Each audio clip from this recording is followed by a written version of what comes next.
Hello everyone, this is Mudassir Hamid. Welcome to my YouTube channel Radiance Biology Classes. पिछले videos में हमने conclude किया था अपने बायोटेक्नोलॉजी के पहले चैप्टर को, that is biotechnology principles and processes. But आज के वीडियो में हम स्टार्ट करेंगे अपना नया सीरीज ऑफ लेक्चर्स जिसमें हम बात करेंगे बायोटेक्नोलॉजी के कुछ इंपॉर्टेंट एप्लीकेशंस की. We will focus on only those applications that are mentioned in your board syllabus as well as in your NEET and AIMS syllabus. Okay, so let me tell you first about the applications of biotechnology in agriculture. उसके बाद हम बात करेंगे applications of biotechnology in medicine, right? So पहले हम बात करेंगे applications of biotechnology in agriculture.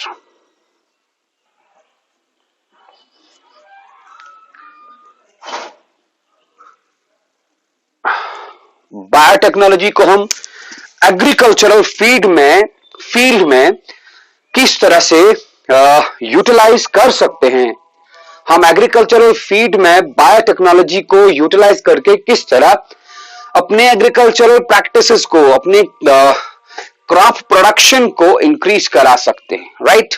Okay, in this very category of applications, I'll go first with pest resistant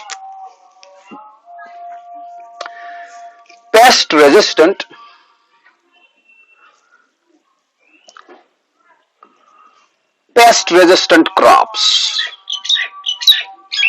right? Biotechnology की मदद से साइंटिस्ट्स ने तैयार किए हैं, बनाए हैं ऐसे crops which are resistant to the attack of the pests. Okay, दो एग्जांपल्स मैं दूंगा इसमें. The first one is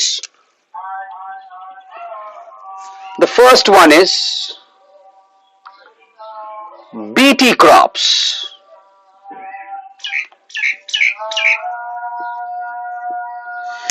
BT crops के बारे में हम थोड़ा सा बात करेंगे. Let me first tell you about this BT. What does this BT mean? क्या है ये BT? BT एक एक्रोनिम है, एक बैक्टीरियम का नाम है. Bacterium which is named as Bacillus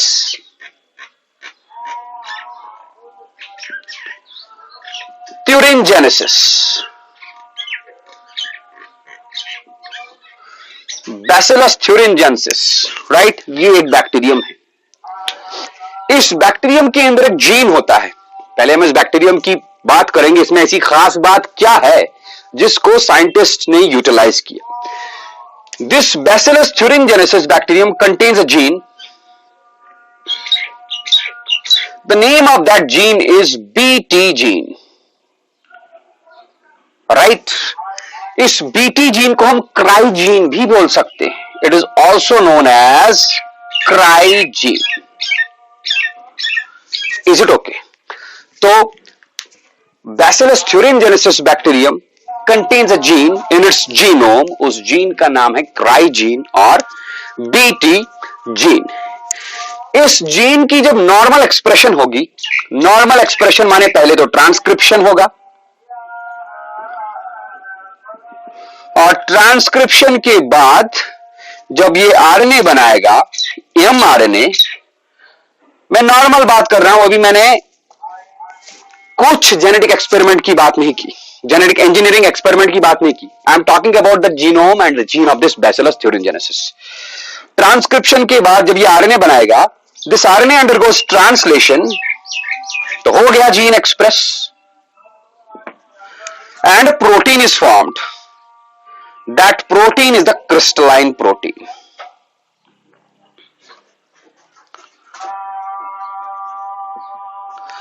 right? तो नॉर्मल केस में, नॉर्मल सिचुएशंस में जब ये बैक्टीरियम का जीन एक्सप्रेस हो गया, after expression it produces a protein, a crystalline protein. Crystalline protein है तो नॉन टॉक्सिक प्रोटीन, लेकिन इसकी एक खास बात है, अगर ये क्रिस्टलाइन प्रोटीन डिसॉल्व हो गया, it dissolves and produces toxic particles, right? It dissolves and produces toxic fragments. और ये डिसॉल्व कैसे होगा? It gets dissolved in alkaline pH. It dissolves in alkaline pH. Alkaline pH में जैसे ही ये डिसॉल्व हो गया, अल्कलाइन पीएच में ये डिसॉल्व होगा, एक मिनट ऊपर लिखता हूं, it dissolves in alkaline pH.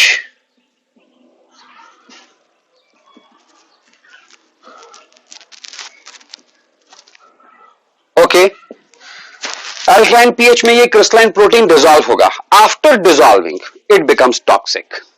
Now scientist ने किया क्या, उन्होंने बैसिलस thuringiensis से ये जीन आइसोलेट किया and they introduced this BT gene और cry gene into the plants. बहुत सारे प्लांट्स में कोशिश की गई, लेकिन there are certain plants, there are certain crop plants जिनके अंदर ये सक्सेसफुली इंट्रोड्यूस हुआ and those plants are available in our agricultural community, right? Some of those plants are BT cotton, BT brinjal, BT soybean, BT tobacco. ठीक है ना? तो क्या किया साइंटिस्ट ने, इस BT जीन को, क्राई जीन को आइसोलेट किया, उसके बाद इस क्राई जीन को इंट्रोड्यूस किया इनटू अ प्लांट. तो प्लांट पेस्ट रेजिस्टेंट बन गया. पेस्ट रेजिस्टेंट मतलब प्लांट के ऊपर कोई पेस्ट अब अटैक नहीं कर सकता. Let me show you how.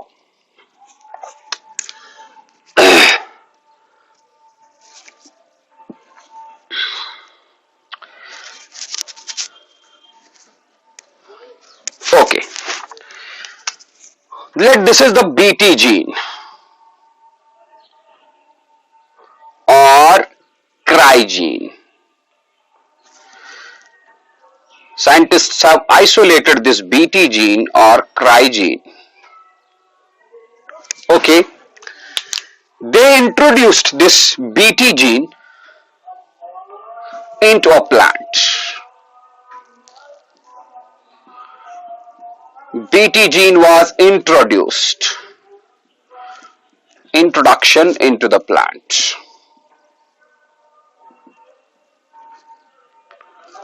Okay, plant के अंदर बीटी जीन आ गया, राइट? कैसे प्लांट के अंदर बीटी जीन इंट्रोड्यूस किया, I have already spoken about this. आप इसके लिए मेरे पिछले वाले वीडियोस देख सकते हो on my YouTube channel Radiance Biology Classes. मैंने बताया है आपको, एक जीन को हम यहां पर होस्ट सेल, प्लांट सेल होगा, होस्ट प्लांट के अंदर हम इंट्रोड्यूस कर सकते हैं जीन को, either with the help of vectors और without the help of vectors, right? For that you can go to my YouTube channel and subscribe to it and you can watch these videos. अब देखिए, BT gene आ गया plant के अंदर. Inside this plant, inside the plant, what happens? This BT gene or cry gene, it expresses मतलब transcription, translation हो गया और plant के सेल्स के अंदर या प्लांट के अंदर क्राई प्रोटीन आ गया.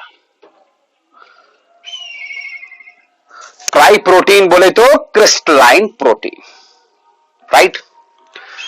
So we have, scientists have produced a plant which is consisting of accumulated quantities of cry protein. Plant cell के अंदर क्राई प्रोटीन्स आ गए. कौन से सेल्स के अंदर? लीफ सेल्स के अंदर, स्टेम सेल्स के अंदर, रूट सेल्स के अंदर क्राई प्रोटीन आ गया. अब देखिए, अगर किसी तरह से किसी पेस्ट का लार्वा या इंसेक्ट लार्वा इस प्लांट के ऊपर अटैक करेगा, लेट मी शो यू. मान लो एक इंसेक्ट है, चलो इंसेक्ट लार्वा बोलूं, ये इंसेक्ट लार्वा इस प्लांट को, क्रॉप प्लांट को डैमेज कर सकता है. तो इंसेक्ट लार्वा क्या करेगा? Insect larva consumes on some part of the plant. इस प्लांट के कुछ पार्ट को खाएगा, लीफ को खाया, रूट को खाया, फ्रूट को खाया, स्टेम को खाया, ब्रांच को खाया या फ्लावर को खाया. लेकिन प्लांट के हर पार्ट में मौजूद है, एक्यूमुलेट हो चुका है क्राई प्रोटीन. तो इंसेक्ट लार्वा के गट के अंदर क्राई प्रोटीन आ गया, right? So I will write here cry protein inside the gut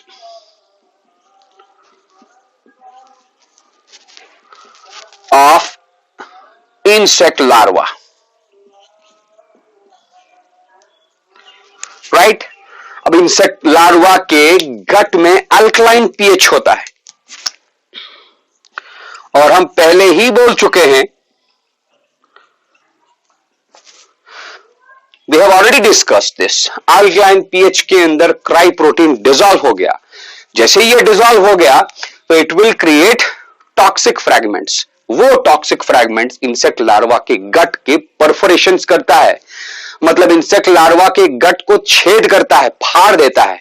therefore insect larva perishes, eliminates, dies, और we can say that insect population decrease हो गई, क्योंकि लार्वी मेटामॉर्फोस ही नहीं हुए into the adults, right? Okay, in this alkaline pH, what happens? I will write here. Cry protein dissolves.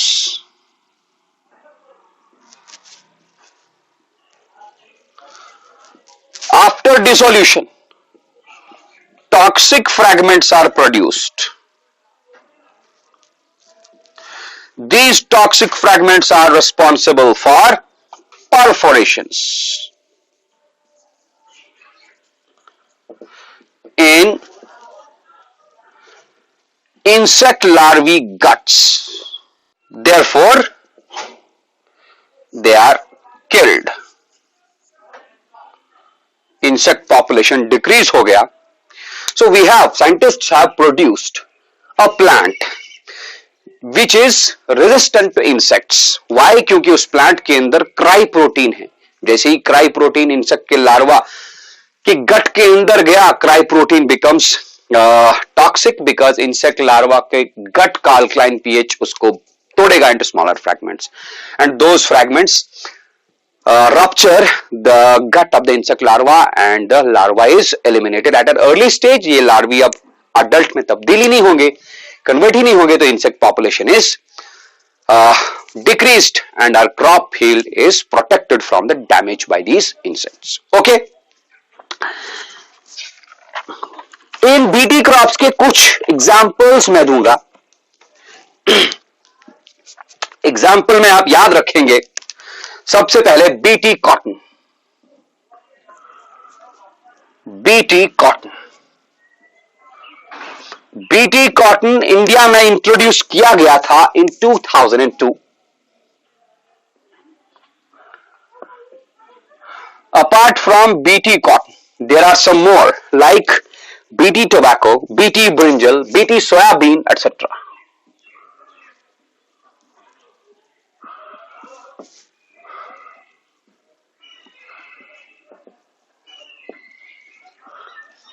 etc.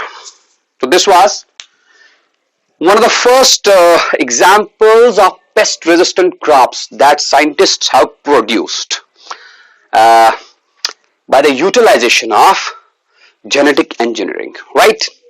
One more example, हमारा दूसरा example भी है, that is nematode resistant crop plants. Nematode resistant crop plants. This one is very interesting. हमारे crop plants को एक nematode infect करता है. The name of that nematode is Meloidigine incognitia, right? लेकिन साइंटिस्ट ने क्रॉप प्लांट्स को Meloidigine resistant बनाया। कैसे बनाया? By means of a technique, by means of a technology. The name of that technology is RNA interference, right? ये देखिए, मैं लिखूं यहां पर निमेटोड रेजिस्टेंट क्रॉप्स।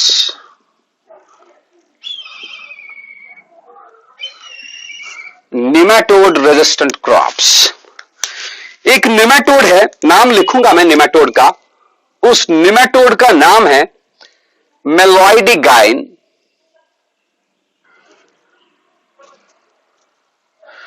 इनकॉग्निशिया।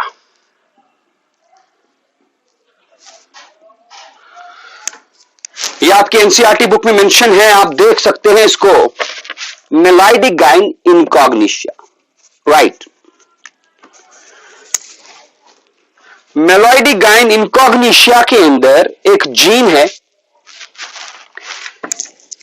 नॉर्मल पहले मैं इस बात करूंगा इस मेलाइडिगाइन इनकॉग्निशिया में ऐसी खास बात क्या है। Meloidogyne incognita nematode contains a gene in its genome. इसके जीनोम में एक जीन है। That gene after transcription and translation produces a protein, and this protein is responsible for growth and development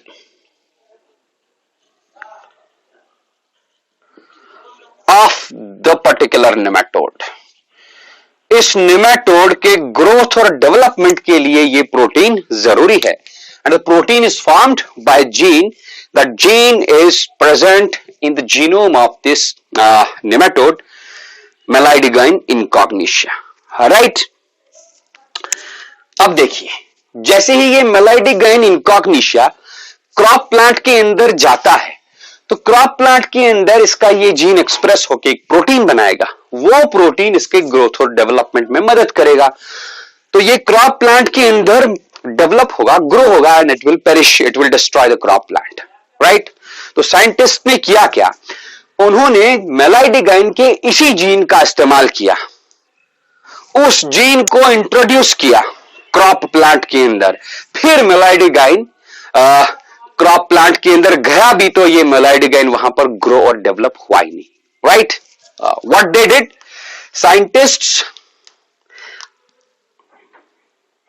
scientist used a technology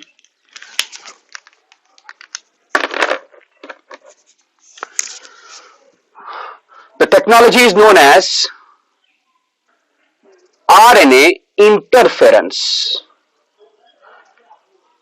researchers ने RNA interference technique का इस्तेमाल किया।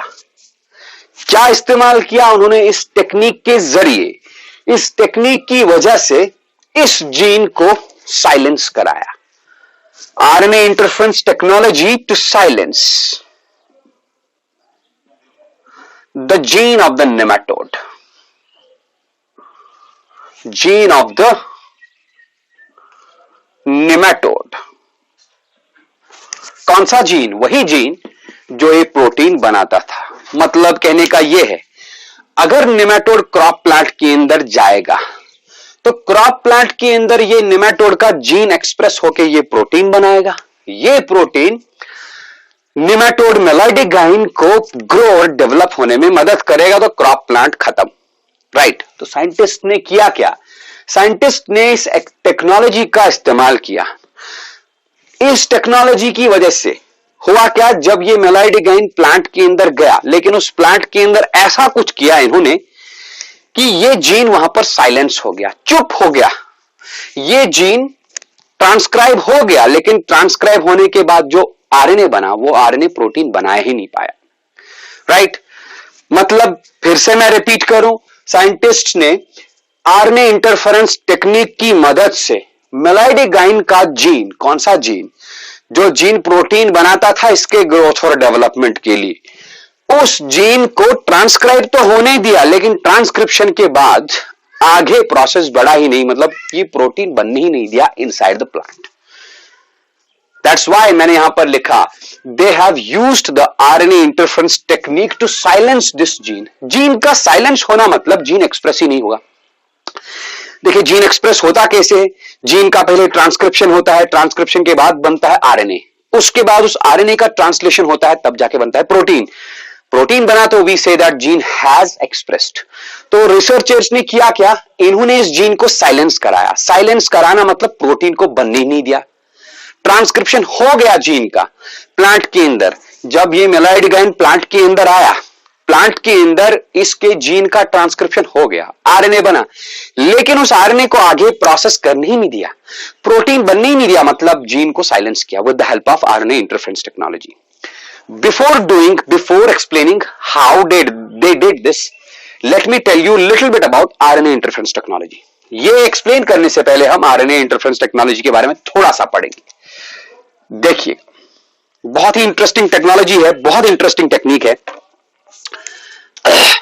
आप थोड़ा सा ध्यान रखेंगे। आरएनए इंटरफेरेंस, 2 पॉइंट लिखूंगा मैं। It occurs naturally, it occurs naturally through the production of nuclear coded pre-microRNA. It occurs naturally through the production of nucleus coded pre-microRNA। मतलब क्या है इसका? यूकैरियोटिक सेल में एक डिफेंस मैकेनिज्म होता है। एक तो हुआ immune system, leave that. Molecular level पे डिफेंस मैकेनिज्म होता है। उस डिफेंस मैकेनिज्म का मतलब नेचुरली यूकैरियोटिक सेल्स का जो न्यूक्लियस है, न्यूक्लियस के अंदर जो आरएनए है, सॉरी डीएनए है, जीन है, नेचुरली उस डीएनए से, जीन से एक प्री माइक्रो आरएनए बनता है, right. In each eukaryote there is a molecular defence mechanism.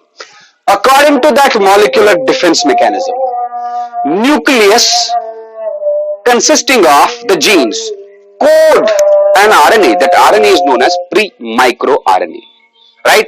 उसके बाद ये pre-micro-RNA कन्वर्ट होता है into micro-RNA, miRNA। कैसे? It is converted into miRNA by means of an enzyme. That enzyme is known as dicer. Is it okay? तब जाके ये miRNA combine होता है किसके साथ? एक बड़े से एंजाइम कॉम्प्लेक्स के साथ। That enzyme complex is known as RISC. Then what happens? miRNA oblique RISC complex is created. Is it okay? I will repeat. Natural mechanism होता है यूकैरियोटिक सेल्स के अंदर। वो मॉलिक्यूलर डिफेंस मैकेनिज्म करता क्या है? यूकैरियोटिक सेल के अंदर का जो न्यूक्लियस है, न्यूक्लियस के डीएनए के अंदर से, जीन के अंदर से प्री माइक्रो आरएनए बनता है। प्री माइक्रो आरएनए इसी यूकैरियोटिक सेल के अंदर एक एंजाइम की मदद से, जिसका नाम डाइसर है, डाइसर की मदद से ब्रेक होता है and is converted into micro RNA. MI बोले तो माइक्रो आरएनए। फिर माइक्रो आरएनए एक एंजाइम कॉम्प्लेक्स के साथ बाइंड होगा। इस एंजाइम कॉम्प्लेक्स का नाम है RISC, it is an abbreviation. RNA interference नहीं, sorry, RNA inducing silencing complex. ये दोनों मिलकर एक बड़ा सा कॉम्प्लेक्स बनाते हैं, एमआईआरएनए रिस्क कॉम्प्लेक्स। तब जाके ये एमआईआरएनए रिस्क कॉम्प्लेक्स क्या करता है? ये टारगेट एमआरएनए को ब्रेक करता है। टारगेट एमआरएनए ब्रोकन, ये है process, but this one is naturally. लेकिन हम इस प्रोसेस को आर्टिफिशियली भी इंड्यूस कर सकते हैं। हाउ? इसको मैं फिर से थोड़ा सा जल्दी से रिपीट करूंगा। आरएनए इंटरफेरेंस को हम आर्टिफिशियली भी इंड्यूस कर सकते हैं, but I will tell you about that a little bit later. इसके बाद बताऊंगा उसके बारे में। लेकिन नेचुरली भी होता है RNA interference. RNA interference is a component of natural defense, molecular defense mechanism of the cells, eukaryotic cells।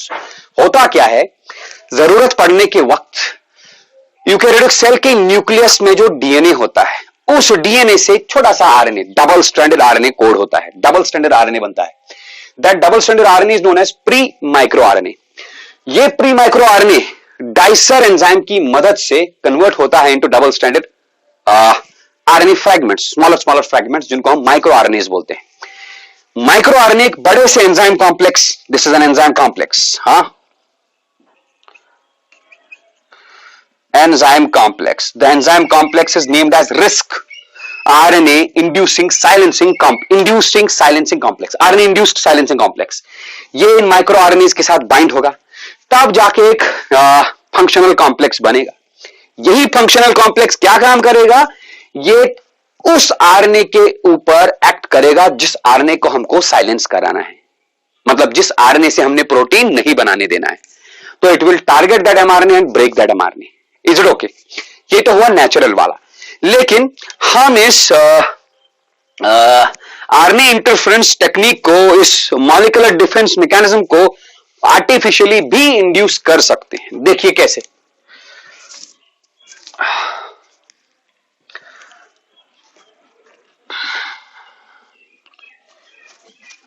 One minute. Okay, see, cell के अंदर हमने इंजेक्ट किया, इंजेक्ट या introduce, inject a double stranded RNA fragment into a cell, particular cell. जिस cell में हमने RNA interference technique function करानी है, उस सेल के अंदर हमने इंजेक्ट किया एक डबल स्ट्रैंडेड आरएनए फ्रैगमेंट. ये double stranded RNA fragment usually हम लूप की शक्ल में, लूप की फॉर्म में इंजेक्ट करते हैं. Therefore it is also known as SHRNA. SHRNA बोले तो short hair pin RNA, right? Double stranded है.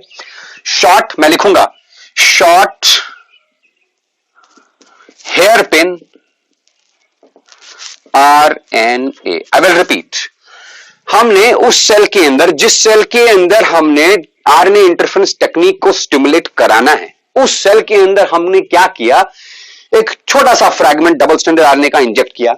This smaller fragment of double stranded RNA is known as short hair pin RNA. अब देखिए, cell के अंदर already enzyme है. The enzyme is known as dicer.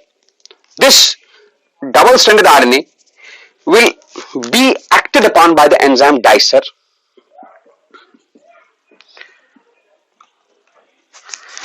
Right?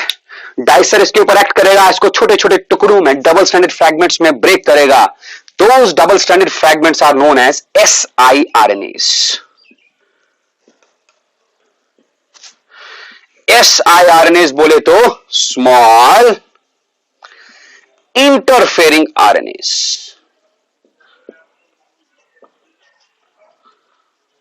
Right? Then what happens? ये small interfering RNAs, बाकी mechanism same है. The small interfering RNAs with the help of RISC बोले तो RNA induced silencing complex, ये दोनों bind हो जाएंगे तो बनेगा हाँ siRNA RISC complex. Then this complex, हाँ जी, what it does, it acts on a target mRNA.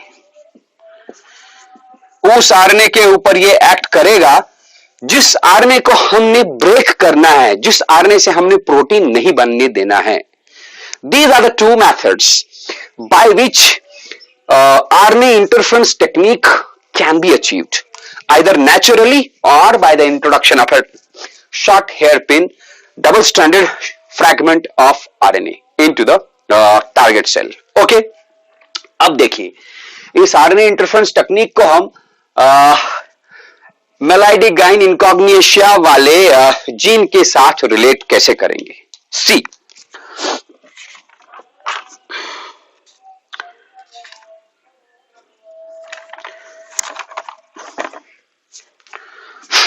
Let me rub it. तो साइंटिस्ट ने किया क्या, रिसर्चर्स ने, बायोटेक्नोलॉजिस्ट ने किया क्या, उन्होंने मेलाइडिगाइन इनकॉग्निशिया से वो वाला जीन आइसोलेट किया. कौन सा gene? That gene isolated from the Meloidogyne incognita जिस जीन की मदद से वो प्रोटीन बनता था, right. What scientists did? They isolated this gene. इस जीन को आइसोलेट किया, right? This is the double stranded fragment of gene. Then what they did? इन्होंने इस आइसोलेटेड जीन को टोबैको प्लांट के अंदर इंट्रोड्यूस किया,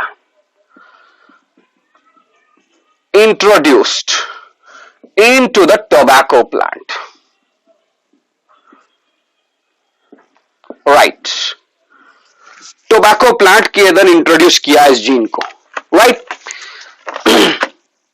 तो inside the tobacco plant what happens? Tobacco plant के अंदर होगा क्या? दिस जीन विल एक्सप्रेस, कौन सा gene?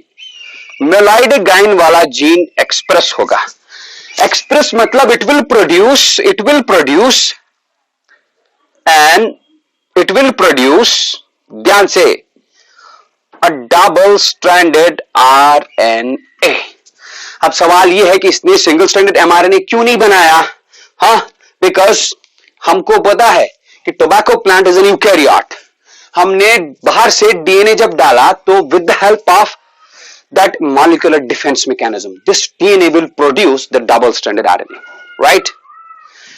DNA gene double stranded DNA है। ये टोबैको प्लांट के अंदर गया, टोबैको प्लांट जब देखेगा कि ये फॉरेन चीज है तो इसका मॉलिक्यूलर डिफेंस मैकेनिज्म इस जीन को स्टिमुलेट करेगा, इस जीन को बोलेगा कि भैया तू आरएनए बनाएगा, डबल स्ट्रैंडेड आरएनए, आरएनए ही बनेगा, डीएनए से आरएनए ही बनेगा। लेकिन प्रॉब्लम यह है कि ये आरएनए में पैलिंड्रोमिक सीक्वेंसेस होते हैं। Because of those palindromic sequences, मैंने आपको पैलिंड्रोमिक सीक्वेंसेस बताया हुआ है, they are repeated sequences. Palindromic sequences की वजह से ये डबल स्ट्रैंडेड हो जाएगा, हेयर पिन बन जाएगा, like this. Single stranded RNA होगा ये, but because of palindromic sequences it will become like a hairpin, double stranded. इसी डबल स्ट्रैंडेड आरएनए को हम SH आरएनए भी बोल सकते हैं भैया। SH बोले तो शॉर्ट हेयर पिन आरएनए। अब देखिए व्हाट हैपेंस, टोबैको प्लांट के अंदर ही इस SH आरएनए के ऊपर वो एंजाइम जिसका नाम था डाइसर एंजाइम, इसके ऊपर एक्ट करेगा, इसी SH आरएनए के ऊपर। Therefore, this SH RNA will be broken into small double-stranded fragments. In double-stranded fragments को हम बोलेंगे siRNAs, small interfering RNAs, right? अब देखो ये small interfering RNAs, they will combine with what? They will combine with a huge enzyme complex. That enzyme RNA induced silencing complex. Therefore, कुछ इस तरह का स्ट्रक्चर हमारे पास आएगा। ये रहा siRNA और siRNA के साथ बाइंड हुआ है risk. So this is complex. Which complex? This is siRNA RISC complex. ये इस टोबैको प्लांट के अंदर ऑलरेडी प्रेजेंट है। Is it okay? अब ये टोबैको प्लांट निमेटोड रेजिस्टेंट हो गया। कैसे निमेटोड रेजिस्टेंट हो गया? Let us come to the nematode now. मान लो इस टोबैको प्लांट के ऊपर निमेटोड ने अटैक किया, निमेटोड ने अटैक किया इसके ऊपर। ये लीजिए, अटैक क्या करना मतलब nematode Meloidogyne enters the tobacco plant. Is it okay? अब निमेटोड के पास खुद का भी जीन है, इसका वो जीन, इसके जीन का होएगा क्या? ट्रांसक्रिप्शन।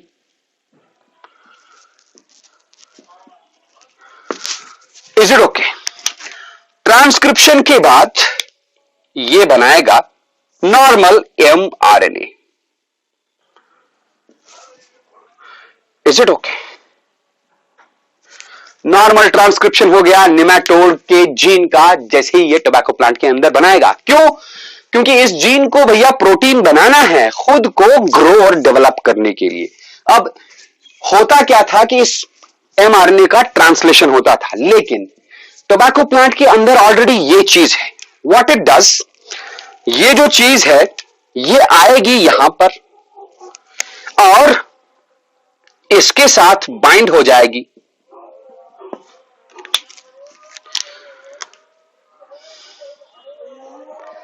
मतलब RISC siRNA RISC complex will bind to this mRNA. सवाल यह है कि क्यों बाइंड होगा. सॉरी, ये डबल स्टैंडर्ड नहीं है, सिंगल स्टैंडर्ड फ्रैगमेंट्स है. हाँ, ये सिंगल स्टैंडर्ड RNA इस mRNA के साथ बाइंड क्यों हुआ. देखिए, ये सिंगल स्टैंडर्ड RNA का ओरिजिन क्या है, siRNAs का ओरिजिन क्या है. siRNAs को हमने बनाया, siRNAs बने हैं with the help of enzyme dicer from shRNAs. लेकिन shRNA आया कहां से? shRNA उसी निमेटोड जीन के अंदर, हाँ, टोबैको प्लांट में जो निमेटोड जीन हमने इंट्रोड्यूस किया है उस जीन के एक्सप्रेशन के बाद siRNA, उस जीन के ट्रांसक्रिप्शन के बाद siRNA, सॉरी, उस जीन के ट्रांसक्रिप्शन के बाद ये double standard RNA, hair pin RNA बना था. इसका मतलब यह हुआ कि ये shRNA it will be complementary to the mRNA, क्योंकि ये mRNA भी इसी जीन से आया हुआ है. I hope you are getting me. मैं फिर से बताऊंगा, हमने एक निमेटोड मेलाइडिगन लिया था, उस निमेटोड का जीन हमने टोबैको प्लांट में इंट्रोड्यूस किया था, तो उस जीन का ट्रांसक्रिप्शन होके ये RNA बना. इससे छोटे छोटे RNA फ्रैगमेंट्स बने जिनको हमने siRNAs बनाया, बताया, नाम बताया. ठीक है, बिल्कुल वही निमेटोड, वो वाला नहीं, दूसरा निमेटोड, लेकिन उस निमेटोड के अंदर same gene, similar, 100% similar gene है. ये जीन जब ट्रांसक्राइब होगा तो इस जीन से बनेगा mRNA. तो ये mRNA और ये siRNA they will be complementary in base sequence. Therefore siRNAs, क्योंकि siRNA भी उसी जीन से आए हैं, siRNAs और ये they will bind together with the help of RISC. This mRNA is broken. Cleavage